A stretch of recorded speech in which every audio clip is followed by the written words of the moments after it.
நம்முடைய தலைமை செய்தி ஆசிரியர் ரங்கராஜ் பாண்டே அவர்கள் தொடர்பில் இணைந்திருக்கிறாங்க. தந்தி டிவி இன்று காலையில் நீங்கள் உறுதிப்படுத்தி மருத்துவமனை வட்டாரத்தில் மூத்த அதிகாரிகள் மூத்த தரப்பில் உறுதி செய்து அவங்களுக்கு வந்து எக்மோ போன்ற சிகிச்சைகள் வழங்கப்பட்டு வருது, இந்த சப்போர்ட் கொடுக்கப்பட்டு வருது, ஸ்டேபிளாக இருக்கிறாங்க அப்படிங்கிற தகவலும் உறுதிப்படுத்தப்பட்டது. இன்று காலை அங்கே போயிருந்த திருநாவுக்கரசரும் அதே தான் உறுதிப்படுத்துகிறார். ஸ்டேபிளாக இருக்கிறாங்க, சீராக இருக்கிறாங்கன்னு தான் அங்கே இருக்கக்கூடிய வட்டாரம் அவர்கிட்ட தகவல் உறுதி செய்ததா. ஆனால் சற்று நேரத்துக்கு முன்பாக வந்த இந்த ஒரு மருத்துவ அறிக்கை தான் it is rice concerns, very critical, கவலைக்கிடமாக இருக்கிறாங்க அப்படிங்கிற அந்த ஒரு வரி நிச்சயம் கவலையை ஏற்படுத்தி இருக்கிறது. ஆனால் இன்னொரு விஷயத்தையும் சென்ற புல்லட்டினில் பதிவு செஞ்சீங்க உங்களுடைய கான்வர்சேஷனில். இந்த கிரிட்டிக்கல் அம்சம் இருந்தாலும் கூட இதைவிட மோசமான கட்டத்தை கடந்த பேஷண்ட்ஸும் இருந்தாங்க அப்படின்னு இந்த விளக்கங்கள்லாம் கொடுக்கப்பட்டதா சொன்னீங்க. வேற என்ன தகவல்கள் இந்த ஒரு கிரிட்டிகாலிட்டி பற்றி உங்கள்கிட்ட விளக்கப்பட்டது? நல்ல செய்தி எதுவுமே இல்லை அப்படிங்கிறது தான் ஒரு உண்மையான நிலவரம் ஹரிஹரன். நம்மகிட்ட வந்து முதல்வருடைய உடல்நிலை தேறி கொண்டிருக்கிறது, முதல்வர் நல்லா இருக்கிறாங்க, மீண்டு வந்துடுவாங்க, ரொம்ப சீக்கிரம் டிஸ்சார்ஜ் ஆக போகிறாங்க மாதிரியான தகவல் எதுவுமே நம்மிடம் இல்லை அப்படிங்கிறது தான் உண்மையான விஷயம்.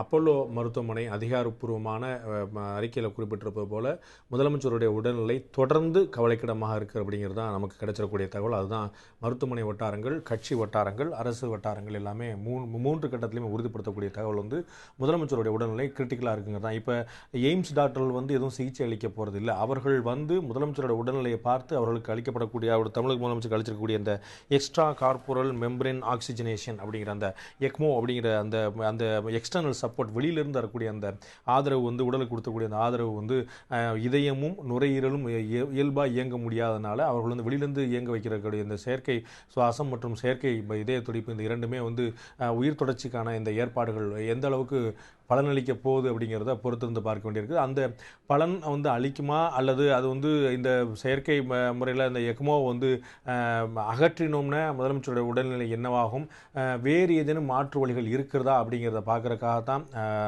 எய்ம்ஸ்லேருந்து மருத்துவர்கள் வந்திருக்கிறாங்க. அவர்கள் புதிதாக செய்வதற்கு எதுவும் இல்லை அப்படிங்கிற தகவல் தான் நமக்கு தெரிவிக்கின்றன. அங்கேருந்து வரக்கூடிய தகவலில் முதலமைச்சரோட உடல்நிலை தொடர்ந்து கவலைக்கிடமாக தான் இருக்கிறது. இஸ் எனிதிங் லெஃப்ட், ஏதாவது ஒரு விஷயம் பாக்கி இருக்குதா, ஏதாவது ஒன்று செஞ்சிட முடியுமா அப்படின்னு நம்ம எல்லாருக்கும் நினைவு இருக்கும். அந்த மாதிரி எல்லாருக்குமே வந்து ஒரு நினைவு இருக்கும். நம்ம இதுக்கு முன்னாடி தமிழக முதலமைச்சராக இருந்த எம்ஜிஆர் அவர்கள் கூட இதே மாதிரி அவங்களுக்கு ஒரு சிகிச்சை பெற்ற போது கூட இதே மாதிரி ஒரு பெரிய சிக்கலை கடந்தது. அதே போல தான் அதே அப்போலோ மருத்துவமனையில் தான் தமிழக முதலமைச்சருடைய சிகிச்சையும் தொடர்ந்து கொண்டிருக்கிறது. அவர்களுக்கு வந்து எந்த மாதிரியான ஒரு சிகிச்சை தொடரப்போகிறது அப்படிங்கிறத பொறுத்து பார்க்கணும். எய்ம்ஸ் டாக்டர்கள் வந்து புதிதாக ஏதேனும் செய்வார்களா அப்படிங்கிறது ஒரு கேள்விக்குறியாகத்தான் இருக்குது. அப்போலோ ஏற்கனவே எடுத்திருக்கக்கூடிய சிகிச்சை சரிதான், இதை தாண்டி வேறு ஏதும் புதிய விஷயங்கள் இல்லை. இப்படியே தொடரச் செய்வதா, வேறு ஏதேனும் முடிவெடுப்பதா, தமிழக முதலமைச்சருடைய நிழல் போலவே இருக்கக்கூடிய உற்ற தோழியாக, சகோதரியாக, நீண்ட நெடு காலமாக கூடவே இருக்கக்கூடிய சசிகலா அவர்கள் என்ன சொல்கிறார், முதலமைச்சருடைய நம்பிக்கைக்கு பாத்திரமாக இருக்கக்கூடிய முதலமைச்சருடைய கட்டளைக்கு வந்து உடனடியாக கனப்பொழுதும் தாமதிக்காமல் தங்களுடைய கடமையாற்றக்கூடிய அமைச்சர் பெருமக்கள் என்ன செய்ய போகிறார்கள், முதலமைச்சரை மட்டுமே நம்பி கடந்த மே மாதம் 2016 சட்டமன்ற தேர்தலில் வெற்றி பெற்ற 135க்கும் இப்போ சேர்த்து கிட்டத்தட்ட 137 எம்எல்ஏக்கள் வந்து என்ன செய்ய போகிறார்கள், எல்லாருமே வந்து இவர்கள் எல்லோரும் என்ன முடிவெடுக்கிறார்கள் அப்படிங்கிறத பொறுத்து தான் அடுத்த கட்டமான விஷயங்கள் இருக்கும். நல்ல செய்தி எதுவும் சொல்வதற்கு இல்லை. நாம் வந்து இந்த மேஜிக்லாம் நடக்குமா அப்படிங்கிறதுக்கான வாய்ப்பு எத்தனை சதவீதம் இருக்குது அப்படிங்கிறது யோசிக்க வேண்டிய விஷயமா தான் இருக்குது. நிச்சயமாக இதில் ஒரு சிக்கலான நிலைமை தான் இருக்குது அப்படிங்கிறதுல மாற்று கருத்து இல்லை. அந்த சிக்கலான நிலைமை தான் தொடர்ந்து கொண்டு இருக்குது அப்படிங்கிறதுல மாற்று கருத்தில். அப்போலோவுக்கு எய்ம்ஸ் மருத்துவர்கள் வந்து விட்டார்கள். ஆல்மோஸ்ட் அவங்க வந்து எந்த நேரமும் வந்து சிகிச்சையை பற்றிய ஒரு பார்வையை வந்து மறுபார்வை, ஒரு மீள்பார்வை மட்டும்தான் அவர்கள்ட்ட எதிர்பார்க்கப்படுகிறது தவிர சிகிச்சையை தொடர்வதற்காக மேல் சிகிச்சை மேற்கொள்வதா இவர்கள் வந்து புதிதாக செய்வதற்கான விஷயங்கள் எதுவும் இருப்பதாக நமக்கு நம்ப தகுந்த வட்டாரங்கள்லேருந்து தகவல் இல்லை. அப்போலோ மருத்துவ நிர்வாகம், மருத்துவமனை, மருத்துவத்துடைய மூத்த அவர்கள் மேற்கொண்டிருக்கக்கூடிய இந்த சிகிச்சை, இந்த எக்மோ முறை வந்து சரியான விஷயம் தானே, வேறு எதுவும் மாற்று வாய்ப்பு வாய்ப்புகள் இருக்கிறதா வேறு வேறு விஷயங்கள் செய்ய முடியுமா அப்படிங்கிறத பரிசீலனை பண்ணுறதுக்காக தான் வர்றாங்க. இந்த எக்மோ அகற்றப்பட்டால் என்ன என்பது ஒரு $1 மில்லியன் கேள்வி. அது அகற்றப்பட்டாலும் தொடர்ந்து இதயம் இயங்கக்கூடிய நிலைமை ஏற்படுமானால் மிகப்பெரிய மகிழ்ச்சியாக, ஒரு மேஜிக்காக, ஒரு மிராக்கலாக, ஒரு வியப்புக்குரிய விஷயமாக இருக்கும். பட் அப்படி நடக்குமா அப்படிங்கிற பற்றின நம்ப தகுந்த வட்டாரங்கள் இல்லை. மருத்துவமனை நிர்வாகத்திலிருந்து எல்லோருமே கவலையோடு தான் இருக்கிறார்கள். இந்த கவலைக்கிடமான நிலைமை தொடர்கிறது அப்படிங்கிறது தான் அவர்கள் தரக்கூடிய தகவலாகவும் கூட இருக்கிறது. நல்ல விதமான பகிர்ந்து கொள்ளும்படியான செய்திகள் எதுவுமே இல்லை. தமிழக முதலமைச்சருடைய உடல்நிலை மிக கவலைக்கிடமாக இருக்குது அப்படிங்கிறது தான் தகவலாக இருக்குது. சற்று முன் நமக்கு எடுத்திருக்கக்கூடிய அதிகாரப்பூர்வமற்ற தகவலின் அடிப்படையில் அதிமுகவுடைய சட்டமன்ற உறுப்பினர்கள் அத்தனை பேருமே அப்பல்லோக்கு காலைல 11 மணிக்கு வரவழைக்கப்பட்டார்கள். அவர்களுடைய ஒப்புதல் முழுமையாக பெறப்பட்டிருக்கிறது. அத்தனை பேருமே முதலமைச்சருடைய உடல்நிலை தொடர்பான விஷயங்களில் ஒற்றுமையான ஒருமித்த ஒரே மாதிரியான நிலைப்பாடு தான் எடுப்பார்கள் என்பதற்காக அதிமுகவுடைய சட்டமன்ற உறுப்பினர்கள் அத்தனை பேரிடமும் கையெழுத்து பெறப்பட்டிருப்பதாக தகவல் தெரிவிக்கின்றன. அதிமுக சட்டமன்ற உறுப்பினர்கள் அத்தனை பேரிடமும் கையெழுத்து பெறப்பட்டிருப்பதாக அதிகாரப்பூர்வமற்ற தகவல்கள் தெரிவிக்கின்றன. தமிழக முதலமைச்சருடைய உடல்நிலையில் ஒரே மாதிரியான நிலைப்பாடு, அந்த விஷயத்தை எப்படி எதிர்கொள்வது, அந்த பிரச்சனை எப்படி எதிர்கொள்வது, அடுத்த கட்டமாக என்ன செய்ய வேண்டும் என்பது பற்றிய விஷயங்களில் அதிமுக சட்டமன்ற உறுப்பினர்கள் சபாநாயகர் தனபாலிருந்து அமைச்சர் பெருமக்கள்லேருந்து பன்னீர்செல்வம் மற்றும் ஜெயக்குமார், மூத்த நிர்வாகியாக இருக்கக்கூடிய தமிழ்நாட்டுடைய அதிமுகவுடைய முதுபெரும் நிர்வாகியாக இருக்கக்கூடிய திரு பண்டுட்டி ராமச்சந்திரன், பாராளுமன்ற உறுப்பினரோ சட்டமன்ற உறுப்பினரோ இல்லை, ஆனால் அதிமுகவுடைய மிக மூத்த உறுப்பினராக இருக்கக்கூடிய திரு பண்டுட்டி ராமச்சந்திரன் உள்ளிட்ட அத்தனை பேரும் அங்கே ஆலோசனை ஈடுபட்டிருக்கிறார்கள். ஒரே அறையிலேயே மருத்துவமனையிலேயே அப்பல்லோ மருத்துவமனையிலேயே அவர்கள் அனைவருமே வைக்கப்பட்டிருக்கிறார்கள். அனைவருமே இருக்கிறார்கள். அந்த ஆலோசனை கூட்டம் நடந்தது. முதலமைச்சருடைய உடல்நிலை தொடர்ந்து கவலைக்கிடமாக இருக்கிறது அப்படிங்கிற தகவல் நம்ம ஊடகங்களுக்கு சொல்லப்படுவதற்கு முன்னால் சட்டமன்ற உறுப்பினர்கள் அனைவருக்குமே சொல்லப்பட்டது, அமைச்சர் பெருமக்களுக்கும் சொல்லப்பட்டது.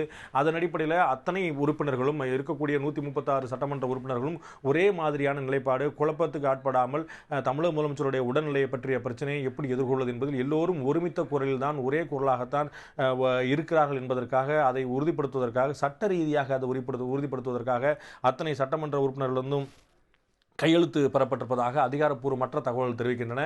நமக்கு கிடைத்திருக்கக்கூடிய தகவலின் அடிப்படையில் அதிமுக சட்டமன்ற உறுப்பினர்களிடம் அதிமுக தலைமை, அதிமுக மூத்த நிர்வாகிகள், அமைச்சர் பெருமக்கள் உள்ளிட்ட அனைவருமே சேர்ந்து அதிமுகவுடைய சட்டமன்ற உறுப்பினர் அத்தனை பேரிடம் உங்கள் கையெழுத்தை பெற்றிருக்கிறாங்க. இவர்களுடைய ஒப்புதல், சம்மதம், தமிழக முதலமைச்சருடைய உடல்நிலை பற்றிய விஷயங்களில் எல்லோரும் ஒருமித்த குரலில் ஒரே விதமாகத்தான் இருக்கிறார்கள், ஒரே விதமாக தான் இருக்க வேண்டும். 136 சட்டமன்ற உறுப்பினர்களும் ஒரு குரலில் தான் எதிரொலிக்க வேண்டும் என்பதற்காக எம்எல்ஏக்கள் அனைவரும் கையெழுத்து பெறப்பட்டிருப்பதாக அதிகாரப்பூர்வமற்ற தகவல் தெரிவிக்கின்றன. இதை உறுதிப்படுத்துவதற்கான தகவல் நம்மிடம் இல்லை. ஆனால் மிக நம்பத்தகுந்த வட்டாரங்கள் நீங்கள் பார்த்திருப்பீங்க. தந்தி தொலைக்காட்சி நேற்று இரவு 8 மணியிலிருந்து தமிழகத்தில் இந்த தகவலை முதல் முறையாக சொன்னதிலிருந்து எல்லா விஷயத்தையுமே முன்கூட்டியே தந்தி தொலைக்காட்சி ஆதாரப்பூர்வமாக சொல்லிக்கொண்டே வருகிறத நம்ம பார்க்கிறோம். அதனுடைய ஒரு நீட்சியாக தற்போது தமிழக முதலமைச்சருடைய உடல்நிலை பற்றிய சட்டமன்ற உறுப்பினர்கள் அத்தனை பேரிடமும் கையெழுத்து பெறப்பட்டிருக்கிறது அப்படிங்கிற அதிகாரப்பூர்வமற்ற தகவல்கள் முதல் கட்டமாக தெரிவிக்கின்றன. இது எந்த அளவுக்கு அதிகாரப்பூர்வமாக வருகிறது அப்படிங்கிறது தினகரன் அதிகாரப்பூர்வமாக அடுத்த கட்டமாக வரும் என்று நம்ம மிக விரைவில் நம்ம எதிர்பார்க்கலாம். இந்த தமிழக முதலமைச்சருடைய உடல்நிலை பற்றிய உடல்நிலை பற்றிய தகவல்கள் வந்து கொண்டிருக்கின்றன. கவலைக்கிடமாக இருக்கிறது என்பது அதிகாரப்பூர்வமான தகவலாக இருக்கிறது. இது தொடர்பாக காலையில் 11 மணிக்கு எம்எல்ஏக்கள் கூட்டம், சட்டமன்ற உறுப்பினர்கள், பாராளுமன்ற உறுப்பினர்கள், அமைச்சர் பெருமக்கள், மூத்த அதிகாரிகள், காவல்துறை அதிகாரிகள், செயலர்கள், அரசுத்துறை செயலர்கள் எல்லோருடையும் கூட்ட ஆலோசனை நடத்தப்பட்டது. அடுத்த கட்டமாக ஒருவேளை முதலமைச்சருடைய உடல்நிலையில் ஒரு பெரிய முன்னேற்றம் ஏற்படவில்லை என்றால் என்ன செய்வது? நாம் எதிர்பார்த்த மன்னிக்கணும், எம்எல்ஏக்கள் கூட்டம்னு வகைப்படுத்தலாமா? திரு பண்ருட்டி ராமச்சந்திரன் இருந்த பார்த்தோம், நாடாளுமன்ற உறுப்பினர்கள் அங்கே இருந்ததை பார்த்தோம். இது எம்எல்ஏக்கள் கூட்டமா இல்ல மூத்த நிர்வாகிகள் அனைவரும் கூடிய ஒரு கூட்டம்னு வகைப்படுத்தலாமா? How do we classify that? அதான் அது எம்எல்ஏக்கள் தான் அத்தனை பேருமே இருந்திருக்கிறாங்க. அத்தனை பாராளுமன்ற உறுப்பினர்களும் இல்லை. நம்ம பாராளுமன்றத்தில் மக்களவையில் மட்டுமே 37 எம்பிக்கள் இருக்கிறாங்க. மாநிலங்களவையில் 10க்கும் மேற்பட்ட 12க்கும் மேற்பட்ட எம்எல்ஏக்கள் இருக்கிற எம்பிக்கள் இருக்கிறாங்க. மூத்த நிர்வாகிகளும் நிறைய இருக்காங்க. ஸோ இது ஒரு செயற்குழுவாகவோ பொதுக்குழுவாகவோ மூத்த நிர்வாகிகள் நிர்வாகிகளுடைய கூட்டமாக சொல்ல முடியாது. இது வந்து எம்எல்ஏக்கள் கூட்டம் தான். எம்எல்ஏக்கள் கூட்டத்தில் முக்கிய பிரமுகர் அழைக்கப்பட்டிருப்பாங்க. நான் ஏற்கனவே குறிப்பிட்ட போல பண்டுட்டு ராமச்சந்திரன் பாராளுமன்ற உறுப்பினர், நாடாளுமன்ற உறுப்பினர், அவர் அழைக்கப்பட்டிருக்கிறார். நவநீத கிருஷ்ணன் பாராளுமன்றத்துடைய கூட்டுக்குழுவுடைய தலைவராக இருக்கக்கூடிய திரு நவநீத கிருஷ்ணன் அழைக்கப்பட்டிருக்கார். இது மாதிரி மூத்த அமைச்சர் பெருமக்கள் அங்கே இருக்கிறாங்க, மூத்த அரசு துறை செயலர்கள்லாம் இருக்கிறாங்க. ஸோ இது வந்து எம்எல்ஏக்கள் கூட்டம் தான் இன்னும் ஹோல் சென்ஸ். ஆனால் மூத்த நிர்வாகிகள் எல்லோருமே சேர்ந்து இருந்தாங்கிறது ஒரு இயல்பான உண்மைதான். எல்லா நிர்வாகிகளுமே அங்கே அழைக்கப்பட்டிருந்தாங்க. மூத்த யார் யாரெல்லாம் அவைலபிளோ, யார் யாரெல்லாம் தேவையோ, யார் யாரெல்லாம் ஒரு கிரிட்டிக்கலான நிலைமையில், ஒரு கஷ்டமான நிலையில் யார் யாருடைய ஆலோசனை, யார் யாருடைய செயல்பாடு, யார் யாருடைய திறன், யார் யாருடைய படைபலம், தொண்டர்கள் பலம், இதெல்லாம் வந்து யார் யாருடைய இதெல்லாம் உதவிகரமாக தேவைப்படுதோ அதை வந்து உறுதிப்படுத்துறதுக்காக அந்த கூட்டம் நடந்தது. எம்எல்ஏக்கள் அத்தனை பேரும் ஆஜராக வேண்டும் என்று நிச்சயமாக அதிகாரப்பூர்வமாக முறையிலே அவங்களுக்கு சொல்லப்பட்டிருந்தது. எம்எல்ஏக்கள் அத்தனை பேரும் தவறாமல் ஆஜராக இருக்காங்க. ஆனால் அத்தனை பாராளுமன்ற உறுப்பினரும் ஆஜராக இருந்தாங்களா அப்படின்னு சொல்ல முடியாது. அத்தனை மூத்த நிர்வாகிகளும் ஆஜராக இருந்தாங்கன்னு சொல்ல முடியாது. மூத்த நிர்வாகிகள் நாம் பார்த்தவரையில் நம்ம செய்தியாளர்கள் சங்கரன், பாஸ்கர், ராஜா போன்றவர்கள்லாம் சொன்ன அடிப்படை தகவல் அடிப்படையில் அத்தனை மூத்த நிர்வாகிகளும் அங்கே ஆஜராகலை. பல முக்கிய நிர்வாகிகள் கூட அங்கே இல்லாத நிலைமை நம்ம பார்க்குறோம். சட்டமன்ற உறுப்பினர்கள் அத்தனை பேருமே ஆஜராயிருக்கார்கள். சபாநாயகர் தனபால் உட்பட, அவரும் அதிமுக சார்பாக தேர்ந்தெடுக்கப்பட்டிருந்த ஒரு சட்டமன்ற உறுப்பினர் தான் அப்படிங்கிறது தெரியும். அவர் உட்பட அமைச்சர் பெருமக்கள் எல்லாருமே கூட தேர்ந்தெடுக்கப்பட்டிருந்தாங்க. அவங்க எல்லாருமே வந்து கூட்டமாக இருந்து இந்த ஆலோசனை நடத்தினாங்க. அதன் பிறகு எம்எல்ஏக்களிடம், ஏன்னா சட்டமன்றத்தில் தான் வந்து உடனடியாக ஒரு பிரச்சனை, ஒரு நல்ல முன்னேற்றமான செய்தி இல்லை அப்படின்னா அடுத்த கட்டமாக வந்து சட்டமன்றத்தில் தான் என்ன மாதிரியான விஷயங்கள் அப்படிங்கிறது ஆலோசிக்கப்படும், விவாதிக்கப்படும். அதனால சட்டமன்ற உறுப்பினர்கள் அத்தனை பேர்ட்டையுமே நாம் எல்லாருமே முதலமைச்சருடைய உடல்நிலை பற்றிய ஒருமித்த குரலாக, ஒரே குரலாக, ஒரே இதயமாகத்தான் இருந்து செயல்படும் அப்படிங்கிறத நிரூபிக்கிறதுக்காக, சட்டப்பூர்வ சம்பிரதாயமான விஷயங்களுக்காக அவருடைய கையெழுத்து பெறப்பட்டிருப்பதாக தகவல் தெரிவிக்கின்றன. ஹரி, திரு ரங்கராஜ் பாண்டே ஒரு முக்கியமான கருத்தை, உங்களுக்கு கிடைத்த நம்ப தகுந்த வட்டாரத்திலிருந்து வந்த தகவல்களை பதிவு செஞ்சீங்க. அதாவது அதிமுகவுடைய எம்எல்ஏக்கள் கூட்டம் நடந்து மற்ற சில மூத்த நிர்வாகிகளும் அதில் கலந்து கொண்டாங்கன்னு, அவங்கள்ட்ட ஒரு ஒருமித்த கருத்தோடு, ஒரு கருத்தொற்றுமையோடு இந்த விவகாரத்தை, முதலமைச்சருடைய உடல்நிலை சார்ந்த இந்த விஷயத்தை அணுகணும் அப்படின்னு முடிவு செய்யப்பட்டதாகவும் கையெழுத்தும் பெறப்பட்டதாகவும் நீங்கள் சொன்னீங்க. இன்னைக்கு அதிமுக கட்சி, அதிமுக எம்எல்ஏக்கள், லெஜிஸ்லேட்டிவ் பார்ட்டி, இதன் முன்னாடி இருக்கக்கூடிய சவால்கள் என்ன? ஏன்னா ஏற்கனவே இந்த ஒரு கடந்த 2 மாதங்கள், இந்த ஒரு 75 நாட்களுமே கூட ஒரு சவாலான காலகட்டம் தான். ஏன்னா அதிமுகவுடைய ஒரு சுப்ரீமோ ஜெயலலிதா, அவரை மையப்படுத்தியே இயங்கக்கூடிய இயக்கம் இது. இந்த ஒரு உடல்நிலை அவங்களுக்கு கவலைக்கிடமா இருக்கக்கூடிய ஒரு சூழ்நிலையில் அவங்க முன்னாடி இருக்கக்கூடிய சேலஞ்சஸ் என்ன? நிறைய இதில் வந்து என்னென்னா, கண்ணை கட்டி காட்டில் விட்டது போல் ஒரு நிலைமையில தான் அதிமுகவுடைய சட்டமன்ற உறுப்பினர்கள் இருப்பாங்க. ஏன்னா நமக்கு எல்லாருக்குமே வந்து இது வந்து ஒரு தகவலாக, ஒரு செய்தியாக பரவிட்டு இருக்கு. அவர்களுக்கு வந்து தமிழகத்தில் இருக்கக்கூடிய வேறு யாரையும் விட ஒரு மிக உணர்வுபூர்வமான விஷயம். தமிழகத்தில் இருக்கக்கூடிய அதிமுக தொண்டர்கள் வந்து இது எவ்வளோ எமோஷனலாக பார்ப்பாங்க அப்படிங்கிறத சற்று முன்னாடி நம்ம செய்தியாளர் விவேக் வந்து அங்கே இருக்கக்கூடிய அப்போலோ மருத்துவமனை முன்னாடி இருக்கக்கூடிய தொண்டர்கள்ட்ட தங்களுடைய கருத்தை பதிவு செய்வது மூலமாக நம்ம பார்த்தோம். அதே மாதிரியான உணர்வுகள் தான் அதிமுக சட்டமன்ற உறுப்பினர்கள் இருக்கும். சட்டமன்ற உறுப்பினர்கள் வந்து நீங்கள் அதிமுக பொறுத்தவரைக்கும் பார்த்துருக்க முடியும். 89 தமிழக முதலமைச்சர், இப்போ இருக்கக்கூடிய முதலமைச்சர், அப்போ வந்து எதிர்க்கட்சி தலைவராக இருந்தபோது அப்போ வந்து அவங்களுடைய தலைமையில் அந்த தேர்தல் எதிர்கொண்ட நாளில் இருந்து 91 ஆகட்டும், 96 ஆகட்டும், 2011 ஆகட்டும், 2016 ஆகட்டும், எல்லா காலகட்டத்திலையுமே, எல்லா தேர்தலையுமே, இன்னும் சொல்ல போனால் பாராளுமன்ற தேர்தலையும் சேர்த்தே சொல்லலாம். நம்ம வந்து 91லேருந்து கம்ப்ளீட்டாக அப்படியே சொல்லலாம்.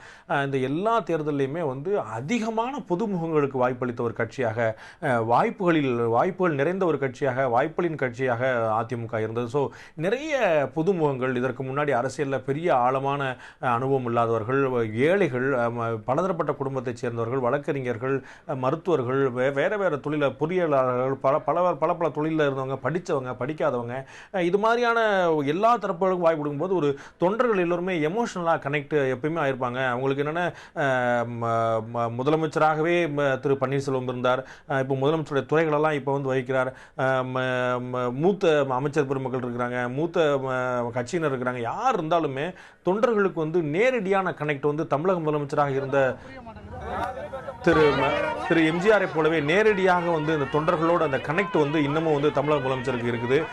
எப்படி எம்ஜிஆர் வந்து நேரடியாக மக்களின் தலைவனாக நேரடியாக தன் தொண்டர்களோடு இணைந்திருந்தாரோ, அதே போல மக்களோடு இணைந்து நேரடியாக வந்து அடிக்கடி இந்த 2 தேர்தலெல்லாம் அவங்க வந்து ரொம்ப அதிகமாக பயன்படுத்திய ஒரு வாசகம் வந்து உங்களால் நான், உங்களுக்காக நான் அப்படிங்கிறது. அது வந்து ஒரு அந்த அந்த அந்த வாக்கியம் வந்து மிகப்பெரிய அளவில் தொண்டர்களை வந்து கனெக்ட் பண்ணிச்சு, நேரடியாக தங்களோடு இணைத்தது. அவங்க வந்து ஒரு ரொம்ப உணர்வுபூர்வமான நிலைமையில் சட்டமன்றங்களில் இருக்கிற பார்க்குறோம். சட்டமன்ற உறுப்பினர்கள் வந்து அதிகாரப்பூர்வமான முறையில் தமிழ்நாட்டில் இருக்கக்கூடிய 234 சட்டமன்ற தொகுதியில் பிரதிநிதிப்படுத்தக்கூடிய கிட்டத்தட்ட 136 பேர் அதிமுகவுக்கு இருந்தாலும் இரட்டை சின்னத்தில் வெற்றி பெற்றிருந்தாலும் அவர்கள் ஒரு சட்டமன்ற உறுப்பினர்களாக மட்டும் இல்லாமல் அவர்கள் வந்து அதிமுகவுடைய விசுவாசிகளாக, தமிழக முதலமைச்சருடைய விசுவாசிகளாக நேரடியாக இருக்கக்கூடியதை பார்க்கிறோம். இந்த மாதிரி தலைமைக்கான விசுவாசம் வந்து பல இடங்களில் விமர்சிக்கப்பட்டாலும் கூட சந்தேகத்துக்கு அப்பாற்பட்டு ஒரு அதிதீவிரமான ஒரு பற்றாக வழக்கமான தலைவராக மட்டுமே பார்க்கக்கூடிய விஷயமாக இல்லாமல் கட்சி தலைமைக்கு மீறின ஒரு விசுவாசமாக இருக்கக்கூடிய பார்த்தோம். நெடுஞ்சான்கடையாக காலில் விழுறது, எந்நேரமும் வந்து நேரடியாக முகத்துக்கு முகம் நேரடியாக பார்த்து கூட பேசாமல் இருக்கிறது, ஒரு பவ்யமான நிலையை தொடர்வது. அவர் வந்து தமிழக முதலமைச்சரை வந்து ஒரு கட்சியுடைய பொதுச் செயலாளராக மட்டுமே இல்லாமல் அதற்கு ஒரு படி மேலாக அவங்க வந்து எப்பவுமே பார்த்துட்டு இருந்த பார்க்கணும். அதற்கான காரணம் என்னன்னா, வழங்கப்படக்கூடிய வாய்ப்பு. இந்த முறை சாதாரணமான ஒரு வட்ட செயலாளராக, கிளை செயலாளராக, ஒன்றிய செயலாளராக இருக்கக்கூடியவங்க வந்து அடுத்த முறை வந்து மாவட்ட செயலாளராக மாற முடியும், அடுத்த முறை அமைச்சராக மாற முடியும், சட்டமன்ற உறுப்பினர் வாய்ப்பு கிடைக்கும், பாராளுமன்ற உறுப்பினர் வாய்ப்பு கிடைக்கும்னு யாருக்கெல்லாம் வாய்ப்பு கிடைக்குங்கிறத நம்ம வந்து கற்பனை பண்ணியே சொல்ல முடியாத அளவுக்கான ஒரு பெரிய வாய்ப்புகளின் கட்சியாக அதிமுக இருந்தது. அதனால அவங்க எல்லாருமே ஒரு பர்சனலான கனெக்டிவிட்டி, ஒரு நேரடியான ஒரு தனிப்பட்ட தொடர்பை தமிழக முதலமைச்சர் வச்சிருந்தாங்க. அதனால தான் அதிகமான புகார்களும் கூட அந்த கட்சியில் இருக்கும். எப்பயுமே வந்து யாரை பற்றியா ஒரு தகவல்னா உடனடியாக ஒரு கடிதாசி போட்டு விட்டுருவாங்க. ஸோ எல்லாமே முதலமைச்சர் பார்ப்பாங்க.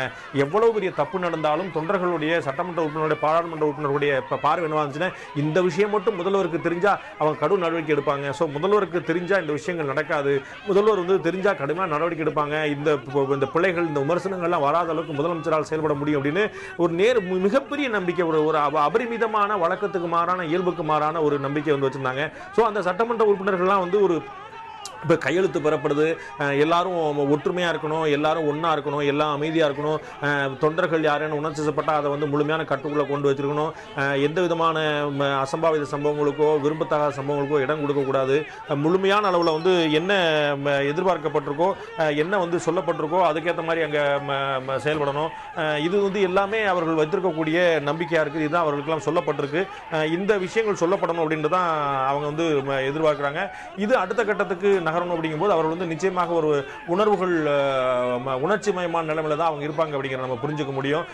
மற்ற யாரையும் கூட அதிமுகவுடைய சட்டமன்ற உறுப்பினர்கள், மூத்த நிர்வாகிகள், பாராளுமன்ற உறுப்பினர்கள், அமைச்சர் பெருமக்கள் எல்லாருக்குமே ரொம்ப உணர்ச்சி பூர்வமான நிலைமை தான் அப்படிங்கிற மறுப்பதற்கு இல்லை. ஒரு கண்ணை கட்டி காட்டில் விட்டு என்ன நிலைமை, என்ன நடக்குது, நாம் என்ன செய்யணும், அடுத்த கட்டமான என்ன இருக்குது, நம்ம வந்து ஏற்கனவே முதலமைச்சர் வைக்கக்கூடிய துறைகளை எல்லாம் திரு பன்னீர்செல்வம் அவர்கள் வைத்துக் கொண்டிருந்தார். இன்னும் என்னென்ன மாதிரியான ஒரு நிலைமைகள் எல்லாம் எதிர்கொள்ள வேண்டியிருக்குமோ அப்படிங்கிற ஒரு பதட்டம், ஒரு பரபரப்பு, ஒரு மிகப்பெரிய வேதனையான கவிழ்ந்திருக்கக்கூடிய நிலைமையை அவர்கள்ட்ட இருக்கிற நம்மளால் உணர முடியுது. அங்கே இருக்கக்கூடிய தகவல்கள், சட்டமன்ற உறுப்பினர்களுடைய செயல்பாடு பற்றிய தகவல்கள் வந்து அவர் எல்லோருமே அப்போலோ மருத்துவமனை தான் முழுமையாக எல்லோருமே அங்கே தான் இருக்கிறாங்க, எல்லோரும் ஒரே இடத்துல இருக்கிறாங்க, ஒன்றாக இருக்கிறார்கள். ஸோ அவர்களுடைய நிலைமை ஒரு கண்ணை கட்டி காட்டில் விட்ட நிலைமை தான் அப்படிங்கிறது தான் ஒரு சரியான விமர்சனமாக இருக்க முடியும். ஹரி, நீங்க சொன்னது போல ஒரு பார்ட்டி ஆஃப் ஹோப், ஒரு நம்பிக்கையின் கட்சியா பார்க்கப்படுது. அந்த நம்பிக்கையுடைய மையப்புள்ளியா செல்வி ஜெயலலிதா மட்டுமே எம்ஜிஆருடைய மறைவுக்கு பிறகு இருந்திருக்கிறார். இப்பொழுது ஜெயலலிதா கவலைக்கிடமாக சிகிச்சை பெற்று வருகிறார்.